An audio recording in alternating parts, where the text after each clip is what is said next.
Hello বন্ধুরা, দেখুন আজকে আমি এই ডায়মন্ড হাবড়ার একটা ইলিশ নিয়ে এসেছে। এই ইলিশটার রেসিপি করে দেখাবো। মাছটা প্রথমে আমি কেটে নিই, তারপর আপনাদের দেখাচ্ছি কী রান্না করব। হ্যালো বন্ধুরা, দেখুন আজকে আমি ইলিশ মাছ দিয়ে আর ওল দিয়ে সর্ষে বাটা কাঁচা লঙ্কা দিয়ে আপনাদের রেসিপিটা করে দেখাবো। ওলটা আমি নুন দিয়ে সেদ্ধ করে রেখেছি, একটু হালকা ভাপিয়ে রেখেছি। এবারে আমি মাছটায় অল্প একটু নুন মাখিয়ে নেবো। আর এই যে আমার দেখুন মশলা, সর্ষে আর কাঁচা লঙ্কাটা আমি পেস্ট করে নেবো। দেখুন আমি এবারে মাছটায় অল্প করে নুন মাখিয়ে নেবো।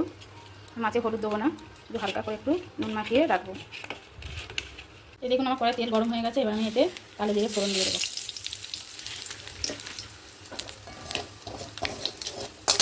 কালো জিরেটা ফোড়ন দিয়ে নিয়েছি। এবারে আমি এই ওল সিদ্ধটা তেলের মধ্যে দিয়ে দেবো, দিয়ে হালকা নাড়াচাড়া করে আমি সর্ষে বাটাটা দিয়ে দেবো।